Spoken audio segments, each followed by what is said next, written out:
So the Samsung Galaxy Note 8 is one of those phones that came out a few years ago, and it is one of the classic cases of the hardware being better than the software. This phone stopped getting software support on One UI 1, and that was a very interesting thing that basically happened with the Samsung Galaxy Note 8, because I truly do feel like this could have been one of those phones that could have just kept getting software support. It was a very, very good phone that Samsung made back then, and although it did kind of end off, I think, earlier than what it should have, I still understand what Apple was trying to do, and I do think at the end of the day, the Samsung Galaxy Note 8 is still a very interesting device. Now on the outside of this phone, on the front, we are getting that 6.3-inch Super AMOLED display. It's a 1440p panel, and it was a very good panel that Samsung made at the time. It's 60 Hz, so there's not like anything crazy going on with it, but it was still super nice what Samsung was able to do here, and I still think, like I mentioned before, it still looks like a very, very good display. You're getting, basically a little bezel on it. On the bottom, you're getting a USB Type-C port, a headphone jack, the S Pen, which is crazy, as well as a microSD card slot. So that kind of stuff right on this phone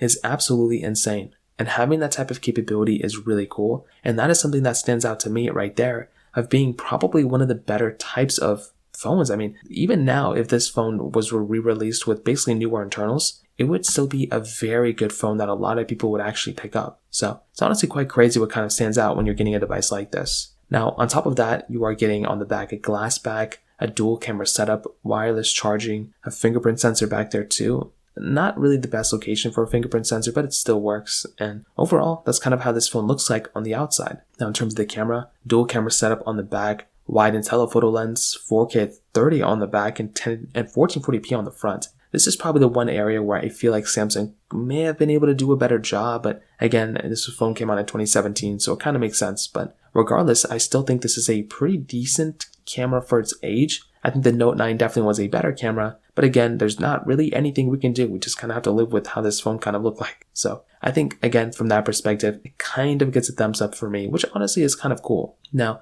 in terms of the software, this is, again, probably one of the worst aspects of this phone. It's pretty much done getting software support. It hasn't gotten a software update in a very long time. And because of that, again, it just makes zero sense of buying a phone like this. You are much, much better off buying a device that is still kind of supported with software. Things like the Galaxy S21, Galaxy S22, especially the Galaxy S23, those devices are still supported with software. So you are, better off buying devices like that than buying a phone that's really not supported with software anymore, like this one. So from that perspective alone, that's kind of a big thing to keep in mind there too. Performance-wise, again, not anything crazy. We have that Snapdragon 835 chipset inside with 6 gigs of RAM on all the models of this phone. And the problem with this phone, more so to me is the software, but the big thing is also the hardware now. Like, it just really isn't that great of a performing device. And that's just kind of what happens as these devices get older. Again, it's not the biggest deal in the world. It's not the end of the world. But again, it's something that stands out to me. And it's something that may stand out to you if you're planning on using this phone as an everyday basis. You're really not going to be getting like the best performing device from this thing either. So